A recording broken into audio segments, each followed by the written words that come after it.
সূরা আল আরাফ 171 আয়াত থেকে বাংলা অনুবাদ। বিসমিল্লাহির রহমানির রহিম।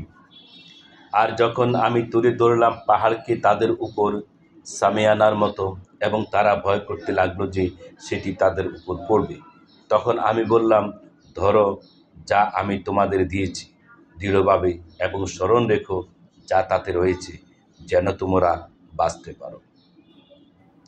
আর যখন তোমার পালনকর্তা বনি আদমের পৃষ্ঠদেশ থেকে বের করলেন তাদের সন্তানদেরকে এবং নিজের উপর তাদের প্রতিজ্ঞা করালেন, আমি কি তোমাদের পালনকর্তা নই?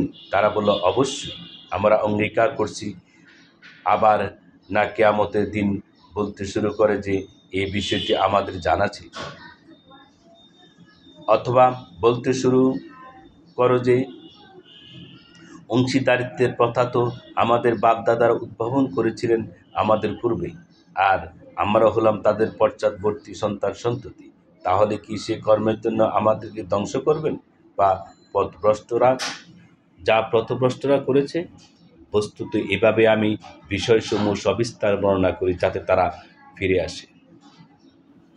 আর আপনি তাদেরকে শুনিয়ে দিন সেই লোকের অবস্থা যাকে আমি নিজের নিদর্শনসমূহ দান করেছি, অথচ সে তা পরিহার করে বেরিয়ে গেছে, আর তার পেছনে লেগেছে শয়তান, ফলে সে পথভ্রষ্টদের অন্তর্ভুক্ত হয়ে পড়েছে। অবশ্য আমি ইচ্ছা করলে তার মর্যাদা বাড়িয়ে দিতাম যে সে সকল নিদর্শনসমূহের দৌলতে, কিন্তু সে যে অধিপতির ও অধপতিত এবং নিজের রিপুর অনুযায়ী হয়ে রইল। সুতরাং তার অবস্থা হলো কুকুরের মতো, যদি তাকে তাড়া করো তবুও হাঁপাবে, আর যদি ছেড়ে দাও তবুও সে হাঁপাবে। এ হলো সে সকল লোকের উদাহরণ যারা মিথ্যা প্রতিপন্ন করেছে আমার নিদর্শনসমূহকে। অতএব আপনি বিবৃত করুন সেসব কাহিনী যাতে তারা চিন্তা করে। তাদের উদাহরণ অতি নিকৃষ্ট, যারা মিথ্যা প্রতিপন্ন করেছে আমার আয়াতসমূহকে এবং তারা নিজেদেরই ক্ষতি সাধন করেছে। যাকে আল্লাহ পথ দেখাবেন সে পথ প্রাপ্ত হবে, আর যাকে তিনি পথ ভ্রষ্ট করবেন সে হবে ক্ষতিগ্রস্ত। আর আমি সৃষ্টি করেছি দোজখের জন্য বহু জিন ও মানুষ, তাদের অন্তর রয়েছে তার দ্বারা বিবেচনা করে না, তাদের চোখ রয়েছে তার দ্বারা দেখে না, আর তাদের কান রয়েছে তার দ্বারা শোনে না। তারা চতুষ্পদ জন্তুর মতো, বরং তাদের চেয়ে নিকৃষ্টতর তারাই হলো গাফেল, শৈথিল্যপরে। আর আল্লাহর জন্য রয়েছে সব উত্তম নাম, কাজেই সে নাম ধরেই তাকে ডাকো। আর তাদেরকে বর্জন করো যারা তার নামের ব্যাপারে বাঁকা পথে চলে, তারা নিজেদের কৃতকর্মের ফল শীঘ্রই পাবে।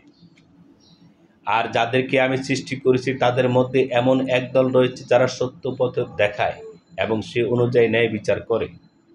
বস্তুত যারা মিথ্যা প্রতিপন্ন করেছে আমার আয়াতসমূহকে, আমি তাদেরকে ক্রমান্বয়ে পাকড়াও করব এমন জায়গা থেকে যার সম্পর্কে তাদের ধারণাও হবে না। বস্তুত আমি তাদেরকে ঢিল দিয়ে থাকি, নিঃসন্দেহে আমার কৌশল সুনিপুণ। তারা কি লক্ষ্য করেনি যে তাদের সঙ্গী লোকটির মস্তিষ্কে কোনো বিকৃতি নেই? তিনি তো ভীতি প্রদর্শনকারী প্রকৃষ্টভাবে। তারা কি প্রত্যক্ষ করেনি আকাশ ও পৃথিবীর রাজ্য সম্পর্কে যা কিছু সৃষ্টি করেছেন আল্লাহ তাআলা বস্তু সামগ্রী থেকে এবং এ ব্যাপারে যে তাদের সাথে কৃত ওয়াদার সময় নিকটবর্তী হয়ে এসেছে। বস্তুত এরপর কিসের উপর ঈমান আনবে?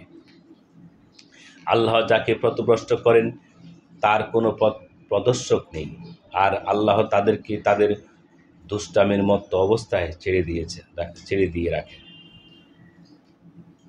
আপনাকে জিজ্ঞেস করে কিয়ামত কখন অনুষ্ঠিত হবে, বলে দিন এর খবর তো আমার পালনকর্তার কাছেই রয়েছে, তিনি তা অনাবৃত করে দেখাবেন নির্ধারিত সময়ে। আসমান ও জমিনের জন্য সেটি অতি কঠিন বিষয়, যখন তা তোমাদের উপর আসবে অজান্তেই এসে যাবে। আপনাকে জিজ্ঞেস করে থাকে যেন আপনি তার অনুসন্ধানে লেগে যান, বলে দিন এর সংবাদ বিশেষ করে আল্লাহর নিকট রয়েছে, কিন্তু তা অধিকাংশ লোকেই উপলব্ধি করে না।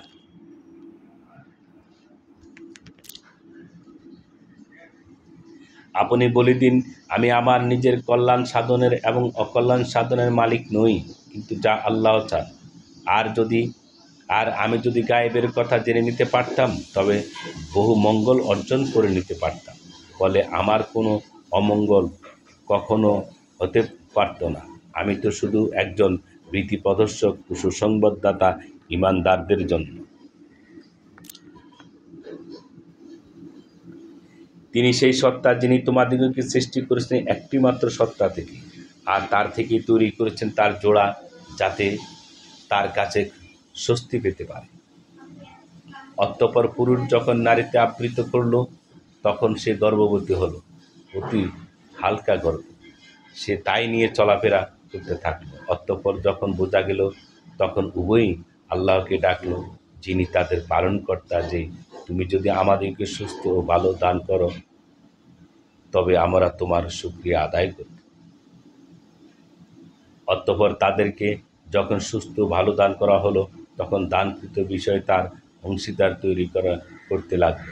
বস্তুত আল্লাহ তাদের শরীক সাব্যস্ত করা থেকে বহু ঊর্ধ্বে।